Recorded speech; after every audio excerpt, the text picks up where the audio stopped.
With a shocking 911 call, a dispatcher pleading with the nursing home staffer who says she won't perform CPR on a patient in trouble. So why didn't she come to the elderly woman's aid? Ron has this incredible story. Hey, Ron. Well, Bianna, it really is dramatic and it is shocking. It began when an elderly resident of the Bakersfield, California nursing home began having trouble breathing. A nurse at the facility called 911, but when the 911 operator told her to perform resuscitation until paramedics could arrive, the nurse responded that the facility had strict rules that do not allow that, and she was not going to violate them.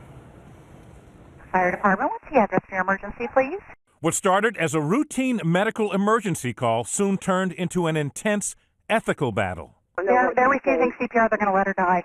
87-year-old Lorraine Bayless collapsed in the dining room at Glenwood Gardens, a retirement center and nursing home.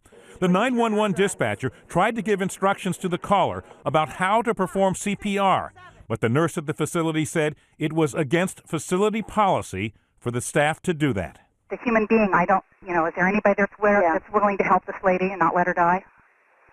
Not at this time. No, they won't touch her at all. The dispatcher pleads with the nurse, repeatedly asking if there was anyone who would perform CPR if the nurse would not. Anybody there can do CPR. Give them the phone, please.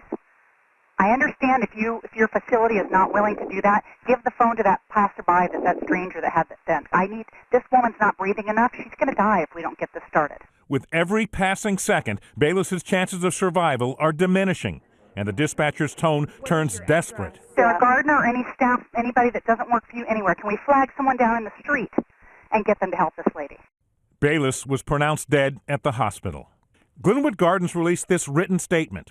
In the event of a health emergency at this independent living community, our practice is to immediately call emergency medical personnel for assistance and to wait with the individual needing attention until such personnel arrives. That is the protocol we followed. But some critics are arguing there are state and federal obligations that the facility did not follow. Many lawsuits and even criminal charges could follow. Now, what is not clear yet is whether that CPR could have saved the life of the elderly woman. The nursing home did say that while its personnel followed standard protocol, it would launch an internal investigation into this matter. Very sad story. Really sad story. Thanks, Ron.